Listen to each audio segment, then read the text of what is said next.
Асахи сонин бол Японд топ 4 сонины нэгэнд зүй ёсоор багтах том байгууллага юм а. Энэ сонины тэтгэлгээр Япон улсад Монгол залуус суралцах боломж 2004 онд нэгдсэн. Ингэж суралцахын хажуугаар хичээлээ хийхээ дараа залуус сонин түгээх ажлыг давхар хийх боломжтой юм байна. Асахи сониныг тэтгэлэг хамрагдах хүсэлтэй хүмүүс Монгол-Япон залуучуудын хамтын ажиллагааг дэмжих төвд хандхад болно. 2005 оноос хойш өнөөдрийн хүртэл хугацаанд 85 оюутан Японыг зорьсон бөгөөд 3 дугаар сарын дундуур дахиад 11 хүүхэд явах гэж байна.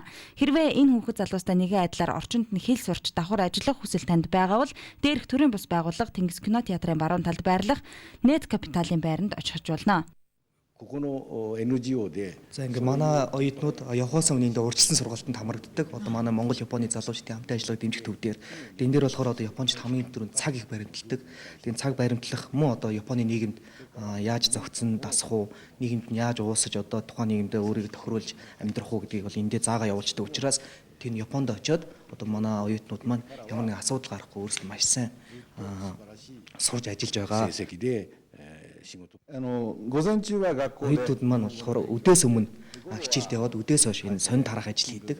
Тэгээ хамгийн гол нь ганцхан одоо Японд очиод Япон хэл сурахтаа биш. Мөн одоо дээр нь ажил хийх арга барилд суралцах тэгээ тэрийг маш их суралцаад ирдэг учраас одоо маш тийм өндөр боловсон хүчин бэлтгэхэд гэж ирдгээ.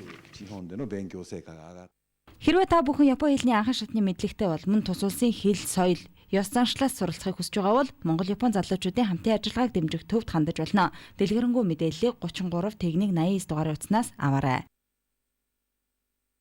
Хүмүүс байсан л та.